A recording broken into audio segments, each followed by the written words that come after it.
Popcorn kernel stuff. Caught from Saturday. So.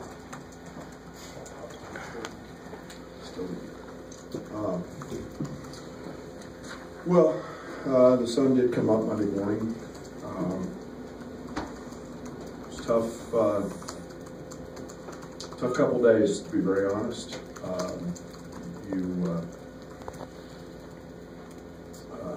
You reflect, you learn, you watch, you grow, you reflect any of those things that you want to say, and yet when it was all said and done, the thing I'm probably the most disappointed in was our start. And it was, I told some of the guys yesterday we were off, we did not practice. It's our day off this week. And the one thing that was fairly new to me was that start, not being ready to play. So I was very fortunate. I guess in hindsight, I was very fortunate at SFA and Oklahoma State that when the lights came on, our guys were always ready to go. We had nights we didn't play great, but that was very disappointing, and leads me to,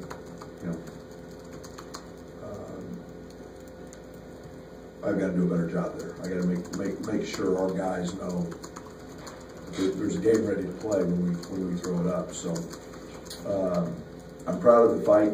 I'm proud of the comeback. Obviously, some decisions down the stretch that didn't work, but that we didn't execute very well. And we've got to continue to learn. And sometimes you have to walk before you can run. And very easily could be 9-0, but we're not. We're 6-3.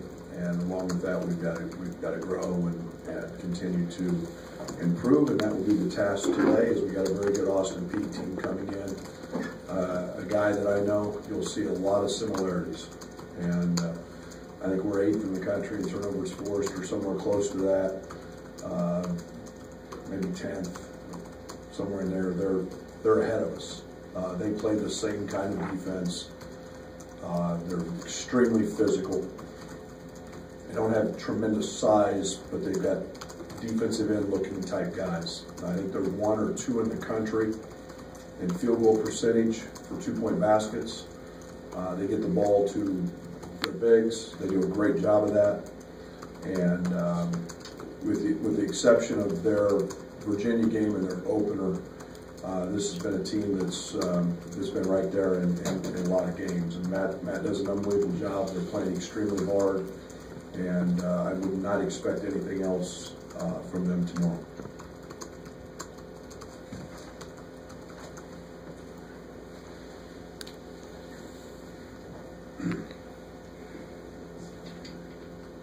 Coach, you talked about not getting the start you wanted. When you made that line change and took all 5 starters out, did that accomplish, in addition to getting productivity that you needed at that moment, did that send the message that you wanted, do you think, to your guys? I don't know yet.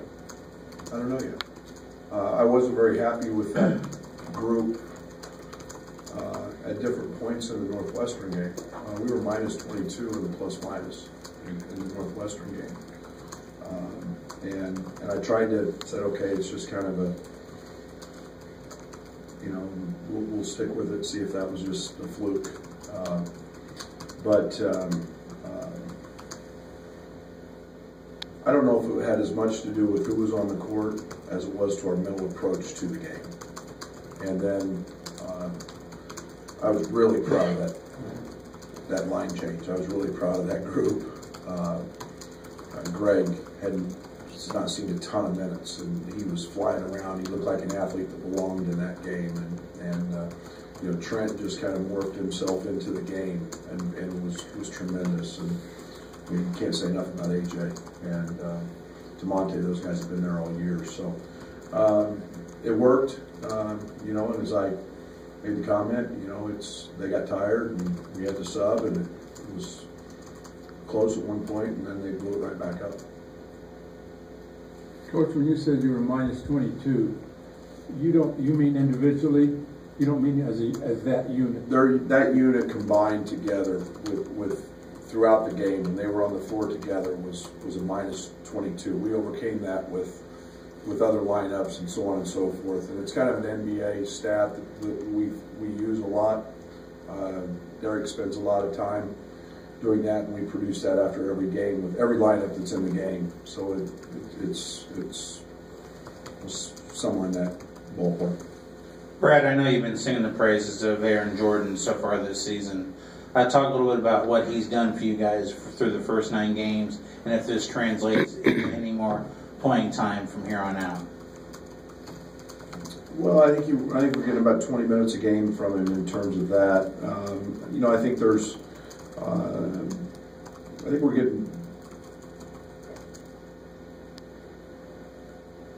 He excites me more for what he brings in personality and attitude than he does his play.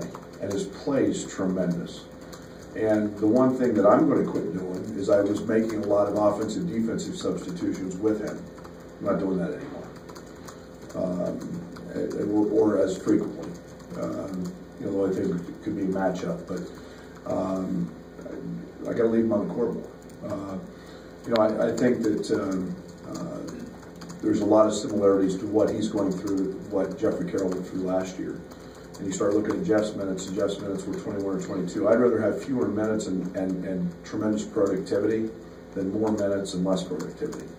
And when he goes out on the court, he impacts us. He impacts us emotionally. It's the first time since I've been a part of this group, when he hit the 3 in the pull-up and the building erupted, which, by the way, our crowd was phenomenal. That's Illinois that I remember. That's Illinois basketball that I remember when I sat in here and took a couple butt kickings at Western. That was Illinois basketball, and that was awesome. But he has so much emotion and swagger and confidence, and he's talking and there's emotion, and I love him for that. That's special. That's what basketball's about. That's what big moments are about, and he's earned that right. So yeah, will he see more minutes? Some. Will he see more shot opportunities? I hope. I need to get him more. And but the other stuff that he's bringing to us, the confidence, he's quietly kind of becoming a leader, and that wasn't something that's maybe out of left field a little bit. You have an idea where you want to get offensively, and you have an idea where you want to get defensively. Is it right that it looks like you're going to get closer to where you want to get to defensively first? Oh, not even close. Yeah. We're not far off defensively. Offensively, we're in. What do we had? 19, and what do we have the other night? 17 turnovers.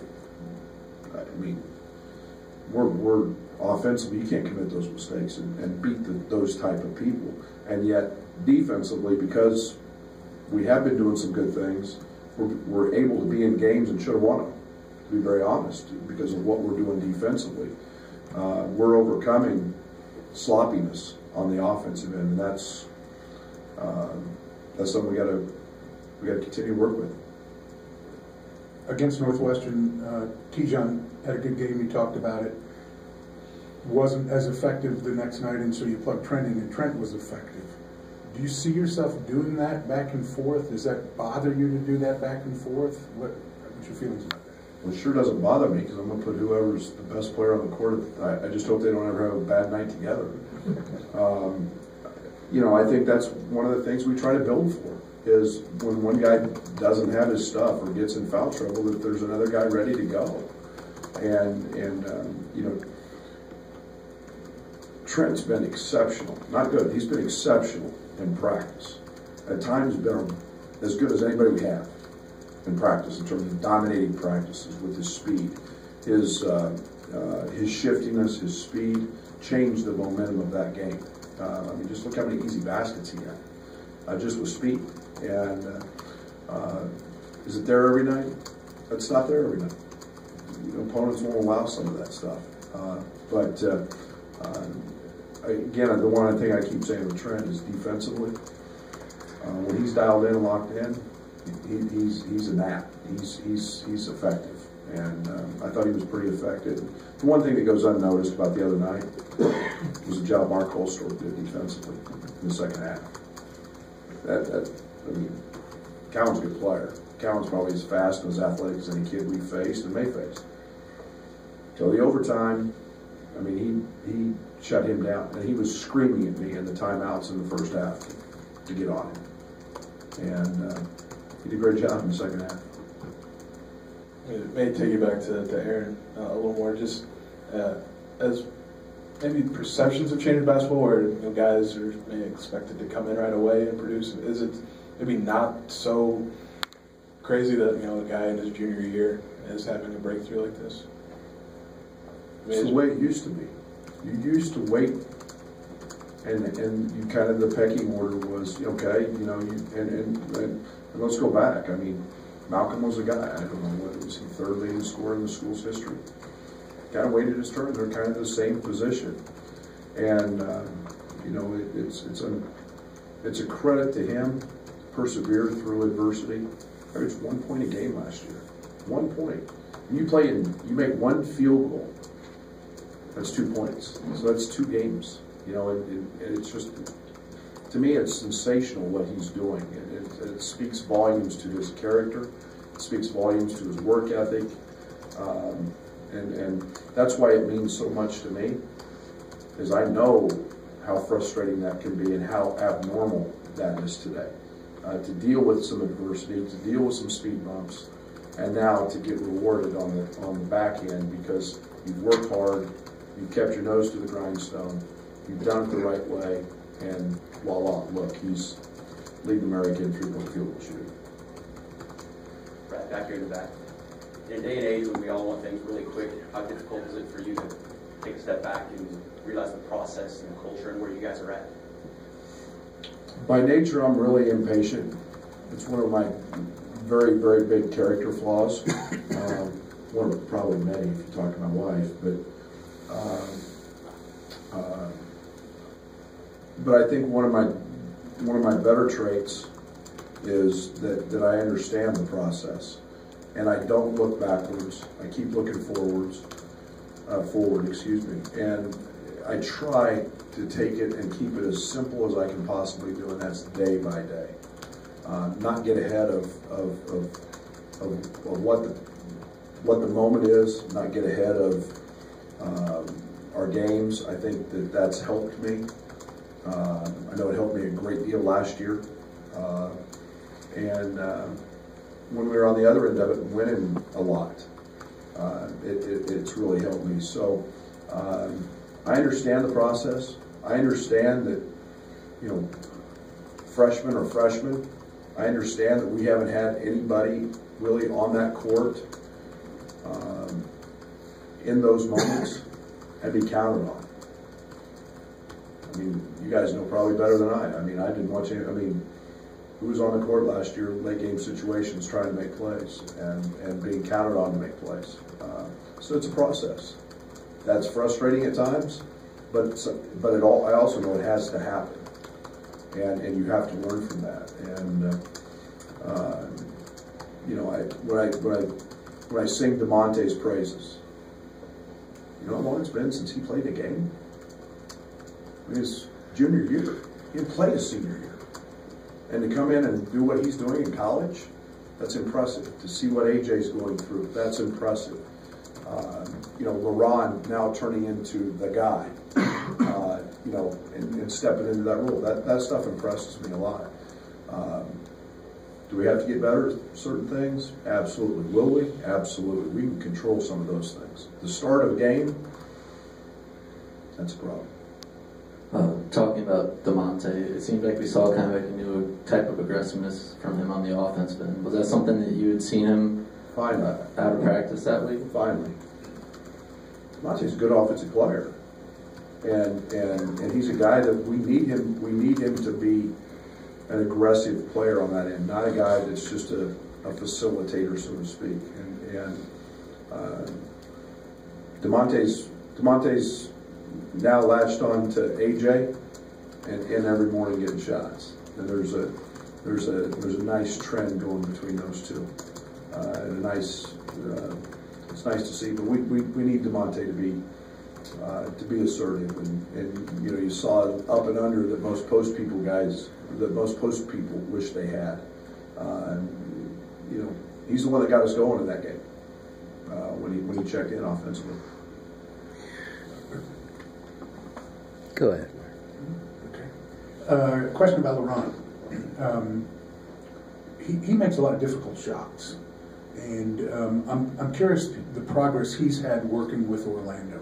Are there some footwork things there? Are there some stuff going on there? Have those guys sort of developed a little something where he's come along and become a more reliable shorter in contested situations? Well, O does a great job with those guys, and those guys are spending a lot of time in the gym together. And the one thing that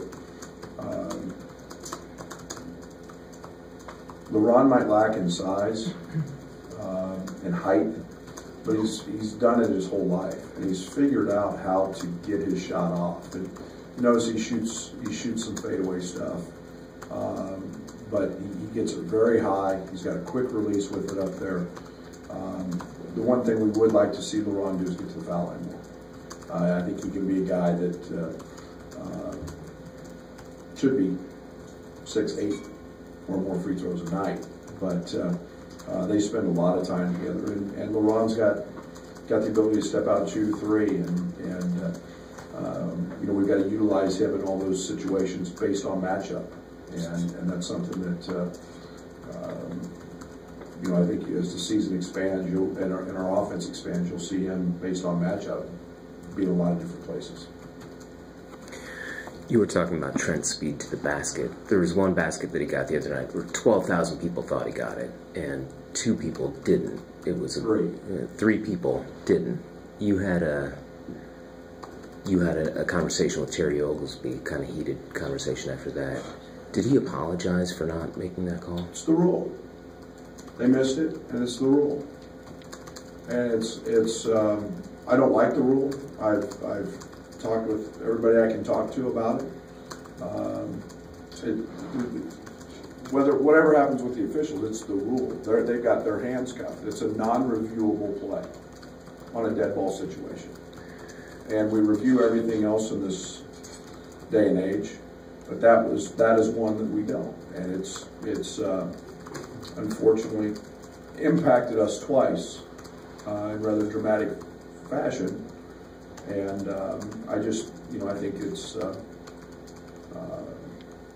not right. We have a review to try to get the calls right and make the right calls. And that in a dead ball situation where fouls were called in those situations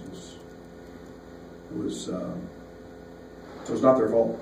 They missed it, or presumably missed it, but officials got a hard job. But the rules didn't. The rules that are in place in this situation don't help. Could you?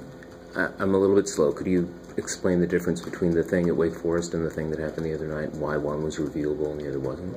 They didn't review either one of them. They reviewed whether it was a 3 or not. So that they don't review the goaltending. It's a non-reviewable play. And we got the best in the world. We got the best officials going. But that's why they check 3s and 2s and everything else. Lots of charges. Back to Austin Peay. I'm sure Lauren and Mark remember where they were on March 12, 1987. Do you remember where you were on March 12, 1987? Been married for a year. I know it was, I think if it was a 14 seed, and Dick Vitale said he would stand on his head, if I'm not mistaken. Pretty good. Did anybody ever find out if Dick stood on his head? He did. Yeah. Yeah. Did he do it in this building? There's photo evidence, yes. Is it? Yeah. That's For next year. Let's pray to the good Lord above that doesn't happen tomorrow, and that Dick keeps his mouth shut. Coach, you talked about the concerns at the defensive end for Mark Smith. The fact that he hasn't gotten to the free throw line once in the last 3 games, maybe that right up there with that? Scouting report. I think a lot of that's, you know, I don't think it's maybe some passiveness, maybe, but I think that those other coaches, no scouting report.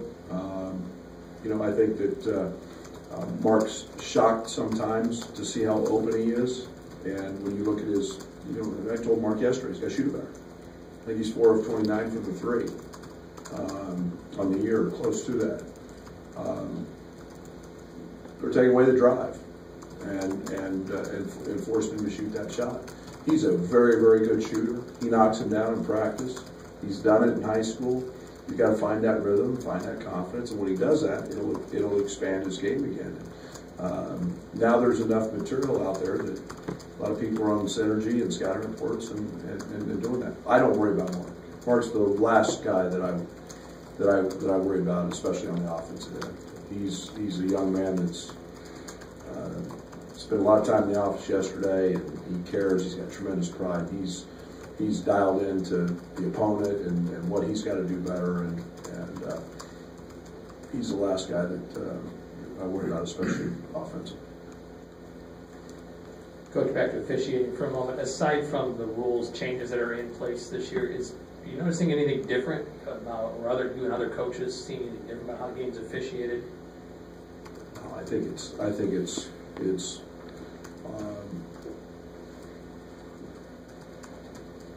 think it's doing exactly what it's done. You've got scoring up, it's got freedom of movement, it's the hand checks, all of that have been in place 3 or 4 years. It's that part of it's the same thing. They've got an impossible job. Athletes are fast, they're strong, the game is constant, it's tremendous flow, it's up and down. There's 10 of them on the court, there's 3 of them. They do an incredible job. I've got no problem with, I don't have, you know, it's our job to adjust to the way the game's been played, and so I'm not one, I usually don't, very little complaining for me when it comes to what they do. I have a tremendous amount of respect for what they do.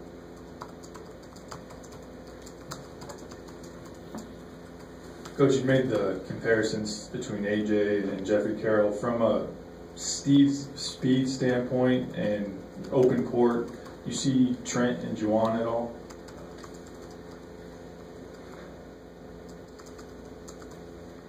How do you want me to answer that? Yes.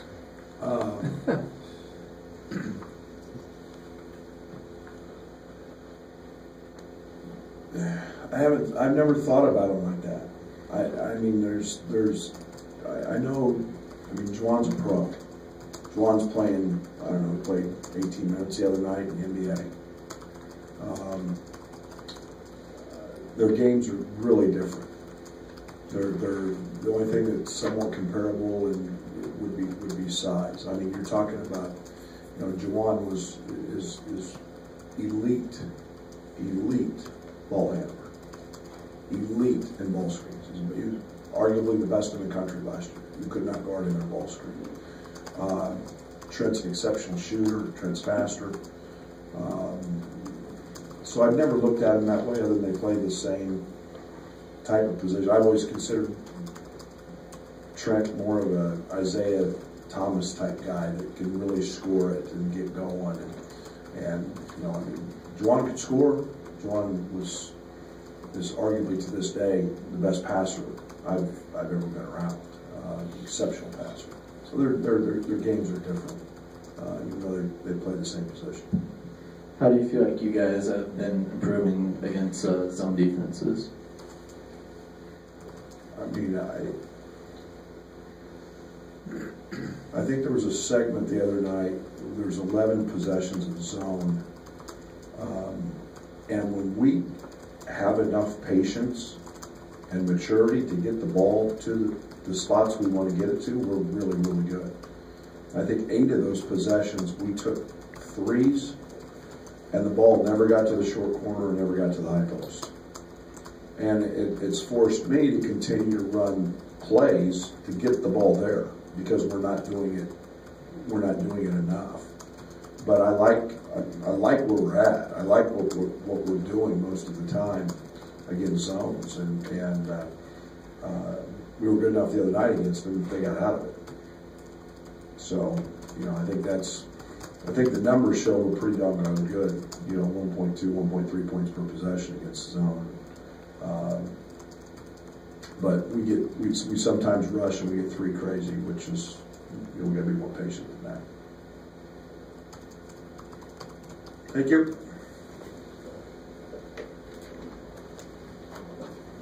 New players on the court here.